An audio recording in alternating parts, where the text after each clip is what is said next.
Hola estudiantes, hoy es lunes el 24 de julio, última semana. That's right, this is the home stretch. We only have a few more days, and you want to make sure that you finish strong. You can always check your grade in Canvas. Most students are doing really well. The scores in general are high, and that's always encouraging to see, but don't let up. Again, you want to finish strong. So if we go into the calendar, we'll see. Always takes a second to load. Paciencia. So today is the 24th. So we're talking tomorrow, next day, and then everything is due at midnight on the 27th. So you've got your second discussion blog, and this is the deadline to turn in your summary of the Spanish Conversation Center. And also the chapter test for chapter 5 is also due by midnight on Thursday the 27th.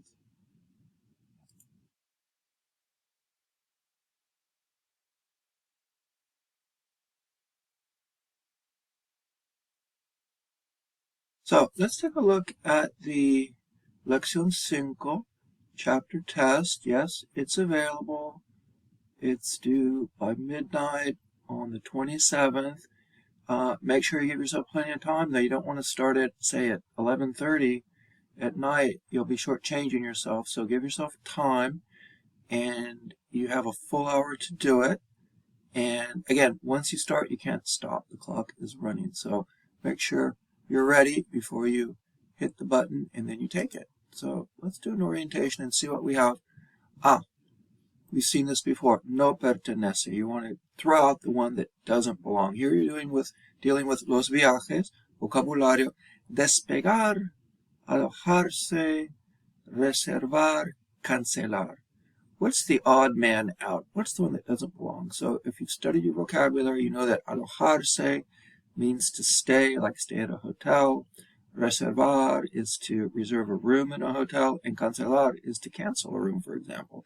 So all these things have something in common, versus despegar, which has to do with the airplane. When it takes off, se dice que despega. It takes off. So that's the one that doesn't belong. You're looking for the one that doesn't belong. Número dos. Completa las oraciones con la palabra correcta. So you have the advantage of having a drop down. So context is always super important.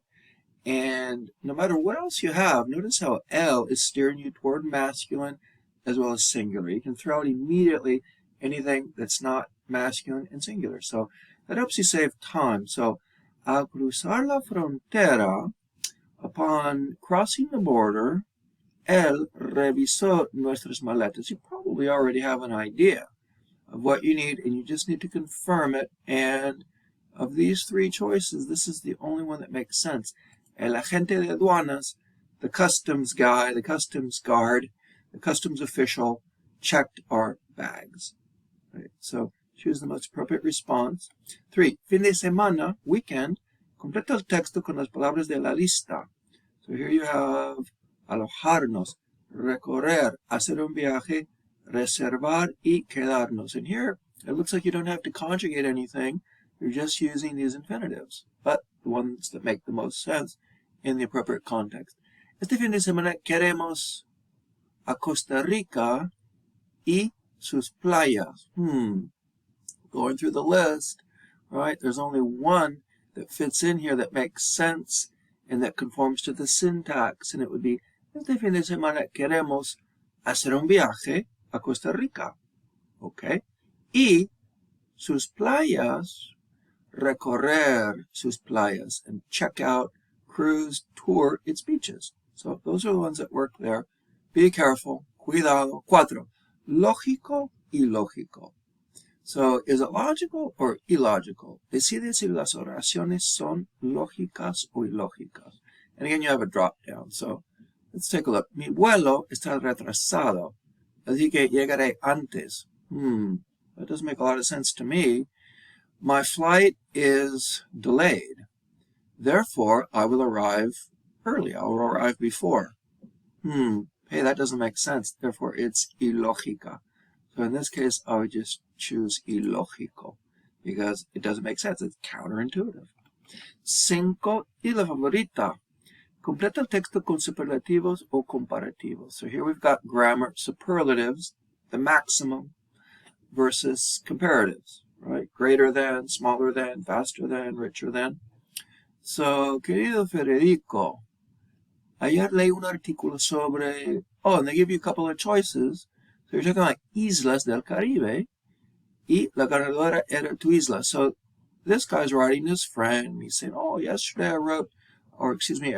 read an article about the something islands in the Caribbean, and the winner was your island. Yes, that's right, Puerto Rico. So he wouldn't be reading about the worst islands. He'd be reading a tourist article about the best islands to go to. So in this case, it would be Las Mejores Islas del Caribe. So context is everything. 6. A comparar. Completa las oraciones con superlativos o comparativos. Again, superlatives or comparatives. So, mi maleta pesa 10 kilos. La tuya pesa 8 kilos. Y la de Irene pesa solo 5 kilos. Okay, it's almost like one of those analytical problems they give you on the SAT, right? So, if my bag weighs 10 kilos and your bag weighs 8 kilos and Irene's bag weighs only 5 kilos, we could say that mi maleta es, what do you say?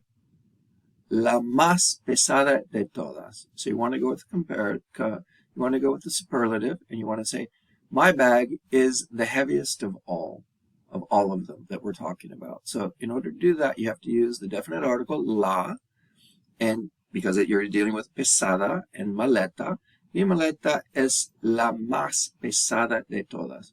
Hers is 5, yours is 8, mine's 10, mine weighs the most. Mi maleta es la más pesada de todas. So that's what they're going for there. Queja 7. Completa la carta del cliente con las palabras de la lista. Utiliza cada palabra una vez, so you're only using each word only one time. It's in the form of a little letter. Estimado gerente, quiero quejarme por el mal servicio de su albergue. It's a complaint letter. I want to complain about the terrible service I received in your albergue, in your hostel, in your small hotel. Cuando llegué, eran las 11 del mediodía y no había blah, blah, blah, blah, blah en la recepción. So when I arrived, it was midnight y no había en la recepción. Okay, reception, the reception desk, there was not anybody, nadie. So no había nadie en la recepción. I don't know if you've ever had that experience. It's not a good one. You're tired, you're strung out from the road, you finally make it into your hotel, you drag yourself in, and there's nobody around. It's like, whoa, what's going on here? I need to get to my room. It's not very good. So, no había nadie en la recepción. So he's going to continue to complain. Use these words, each word only one time. 8 expresiones negativas. So you're using negative words here. And el autobús estaba lleno y it's a drop down, so relatively easy. Había espacio para guardar la maleta. Nada, ni siquiera. There's only one possibility, and el autobús estaba lleno y ni siquiera. There wasn't even any space to stash my bag, to put my bag. So ni siquiera, if you go through the list, nada is the only one that makes sense. They want you to know this word that's very handy in Spanish. Ni siquiera. Not even was there space for me to allow for my bag. All right. Subjuntivo indicativo. So here you're deciding between either subjunctive or indicative. So Liliana reservó una habitación en un hotel que, what do you think? Subjuntivo indicativo. Piscina y sauna. So you got to go with indicative because it really did exist. So you're just saying that Liliana reserved a room in a hotel that had a pool and a sauna. So it's not like she's looking for one. It's not that she would prefer. No, this is what she did. She, in fact, made a reservation in a hotel that has a pool and a sauna. So there's nothing subjunctive about it. It's simply expressing reality, and so you would use the indicative, and you would say tiene and not tenga. Right? Let's look at another one. Dos. No hay nadie que. So before you read another word, you know that it's subjunctive because it's non-existent. Whenever you see it, no hay nadie, non-existent calls for the case of the subjunctive. So they give you the verb, and it would be quiera, right? So not quiere, indicative. This is the case of the subjunctive because it's hypothetical or it's non-existent, indefinite. So you would say, no hay nadie que quiera venir de viaje conmigo. There's nobody that exists that would want to come with me in this case. So careful, indicative versus subjunctive. And finally, we get to the end. 10 consejo. Usted le quiere ir de vacaciones, le pide un consejo a su amigo Luis. Lee sus preguntas y completa cada oración con los verbos adecuados. So Estela's going on vacation. She asks advice of her best friend Luis. Read the questions below and complete each sentence with the appropriate verbs. So, 1. Necesito tu consejo. I need your advice. Busco un lugar de vacaciones que. So I'm looking for a place that. I don't have one really in mind. Does it even exist or not? So because it's hypothetical, this is what I'm looking for, but I don't know if I can confirm its existence. You would need subjunctive. So notice how they give you these possibilities. So whatever you have, it's got to be subjunctive. No subjunctive, no subjunctive. So you got a couple of candidates, but you're talking about un lugar de vacaciones que cerca de la casa. So you're talking location. So it's got to be estar, but it has to be the subjunctive of estar. Oh, here it is, este. So I'm looking for a place to go on vacation that is close to my parents' house, and in this case, I thought about your village, right? So I'm looking for a place that's close to my folks' house, and I thought of your village, but I still don't have one nailed down. Is there such a place? That's why I'm writing you. So it's hypothetical and therefore subjunctive. Bueno, es todo por ahora. Vamos a dejarlo ahí. Si necesitan algo, me avisan. Si no, feliz estudio y estaremos en contacto muy pronto.